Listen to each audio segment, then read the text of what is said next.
Let's see here. From the Journal of Arcanist Larethian Rist, Candlekeep Scribe, 12th of Marpenoth, 1489 DR. To Magus Urvok Thildar, scholar of the imminent extinction in Thay. Esteemed Magus Thildar, I trust this letter finds you in the vaulted safety of your towers. You had expressed interest in creatures that now exist solely upon Toril, but may have vanished from other worlds. Allow me to present an entry on a species most peculiar and yet common enough that it graces the tables of coastal peasants. The big-eyed sea crab, known on Earths as the Dollocaris. The Dollocaris is a relic of bygone eons, a remnant of the ancient seas where strange life flourished long before even the gods' earliest battles shaped Toril. A creature no larger than a dinner plate, it is a marvel of evolutionary specialization. Its shimmering, translucent carapace houses a compact body with paddle-like limbs, perfectly adapted for swift propulsion through the water. Its most striking feature, however, is its enormous pair of compound eyes, which grant it unparalleled vision in the murky coastal waters it inhabits. I've often mused that its gaze, fixed and unblinking, resembles that of an overzealous sage scrutinizing a forbidden tome. Known locally by various names, the Dollocaris is called the dark-eye crab along the Sword Coast due to its striking eyes and scuttling behavior. The Sahuagin, who disdain the creature as Nazirak or unworthy feeder, often leave it untouched, inadvertently allowing its populations to flourish near their territories.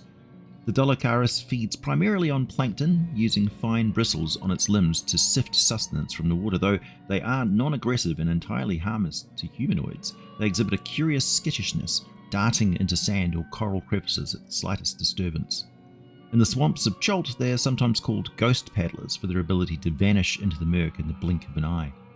For centuries, the Dollocaris has been a staple of coastal cuisine, from the Moonshae Isles to the shining south. Fishered folk use fine meshed nets to harvest them, often during the swarming season, which occurs in late summer when the waters are warm and nutrient-rich. The swarming behavior is a sight to behold. The waters turn silver as thousands of these creatures churn through the currents, their carapaces catching the sunlight like shards of polished crystal. Culinary uses of the Dollocaris are numerous, as its meat is tender and faintly sweet, reminiscent of crab with a buttery undertone. Some coastal chefs steam them whole, while others extract the meat to craft delicate fritters or soups. I have appended a recipe below, one popular in the fishing villages along the Vilhon Reach, called steamed Dollocaris with herb butter. You'll need 8 fresh Dollocaris cleaned and rinsed, 4 tablespoons of butter, 1 sprig of dill finely chopped, a sprig of parsley finely chopped, juice of 1 lemon, salt and pepper to taste. In a large pot, bring 2 inches of salted water to a boil and add a steaming basket and place the Dollocaris within. Cover and steam for 5 minutes until the shells turn opaque. While steaming, melt the butter in a small pan, stir in the dill, parsley, lemon juice, salt and pepper. Serve the Dollocaris whole on a platter with the herb butter drizzled over the top. Pair with crusty bread and a chilled white wine for a meal as satisfying as it is humble. Alternatively, I thought to tailor this to your palate, as I know you delight in bold Thayan flavours. The following variation may suit your taste. Steamed Dollocaris in a Thayan brown sauce. You'll need 8 fresh Dollocaris, cleaned and rinsed of course, 3 tablespoons of butter, 1 teaspoon of hot ground pepper or cayenne, a teaspoon of tamarind, a teaspoon of dauntain, a tablespoon of saratorn chopped, juice of 1 lime, salt to taste, and steam the Dollocaris as described above. Heat a small falafel with buttered cream, a smooth base to add the hot ground pepper, tamarind, dauntain, stirring until fragrant, and then add the lime juice and saratorn, mixing until blended. Drizzle over the steamed Dollocaris and serve immediately. The heat of the spices and the fresh herbs perfectly complement the sweet meat. Beyond their culinary utility, the translucent carapaces of the Dollocaris are polished and used as decorative inlays in jewellery and trinkets. Sea elves are particularly fond of crafting earrings and pendants from the shells, while human artisans often incorporate them into amulets depicting Umberlee's visage. The goddess's clergy, in their fickle way, alternately praise the Dollocaris as a symbol of bounty and revile it as a harbinger of her storms. The Dollocaris' primary role in its ecosystem is as both a filter feeder and a source of sustenance for larger marine predators, such as dolphins and sharks. While hardy, their dependence on clean, nutrient-rich waters makes them vulnerable to disruptions. Excessive fishing, pollution from humanoid settlements, and invasive species all pose threats to their populations. However, in regions like the Shining Sea and the sheltered coast of Tether, such communities have adopted sustainable farming practices, penning the creatures in shallow lagoons where they can be harvested without endangering the wild stocks. In the Underdark, a larger variant of the Dollocaris thrives in the pitch-black seas that never see sunlight.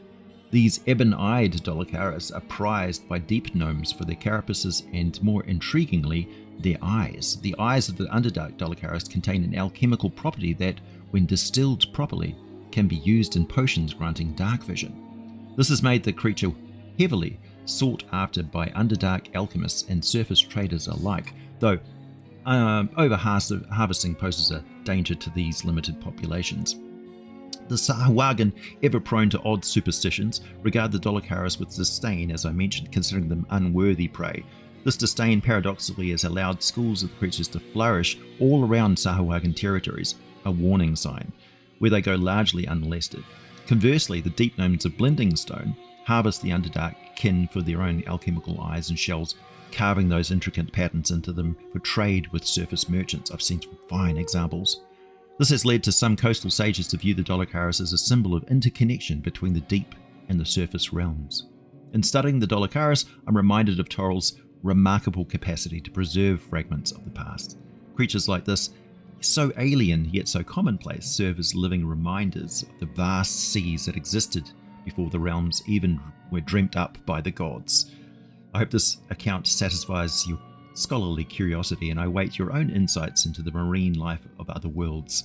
May your research be as boundless as the oceans themselves. With the highest regard, Lorathian Wrist, Candlekeep.